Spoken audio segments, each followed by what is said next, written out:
cốm ráng nước. Trên mình thấy con mình thấy cái chân không? Kéo ngồi xuống đây. À có đá kìa, lấy đá này. Trong cái ly á, okay. Cái ly màu đen kìa. Lấy cái kia cái đường của đây nữa. Bé không? Không thôi.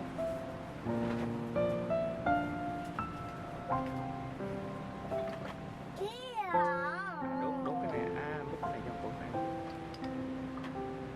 Cái nĩa. Có múc ăn không con? Con lấy nĩa con múc đi. Rất bơ. Bờ, đúng rồi. Đi chơi treo.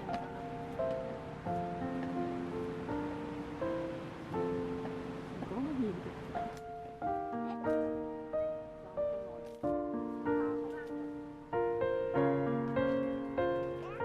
vậy? Còn lại cho ba.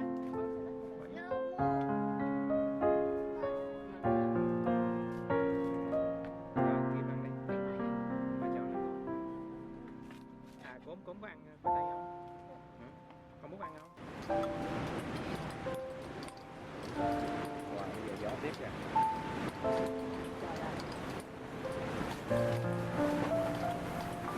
Cái chỗ nó bung lên rồi. Hả?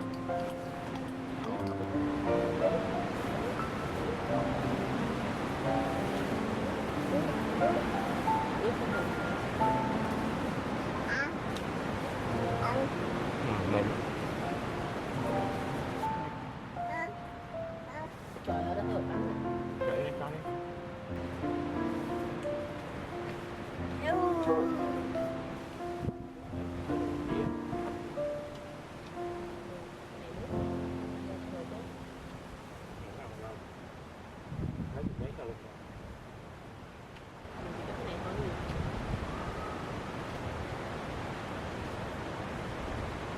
Tức là mình quay ở cái ngoài giông gió.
Xe lại.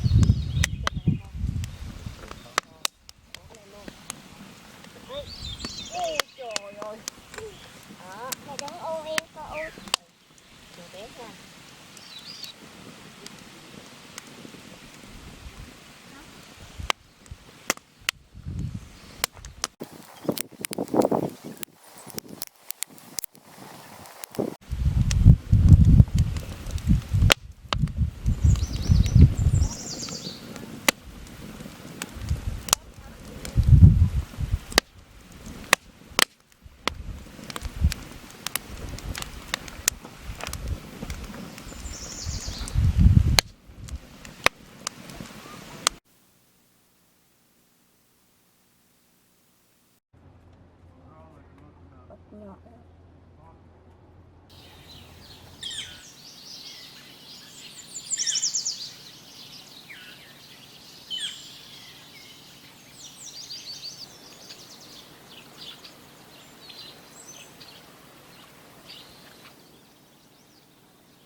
vô đường nào đó.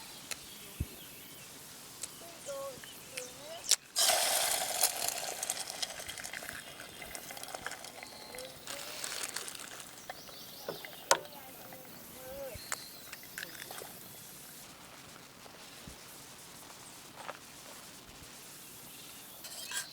Ai nhặt được cây này cũng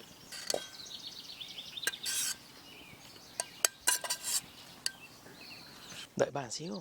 băm. Đợi bà xíu. Không bao giờ mẹ nè. Vô mẹ kìa. Đói bụng chưa? Con đói chưa? Hả? Trời ơi, đây nó cũng ngon ghê.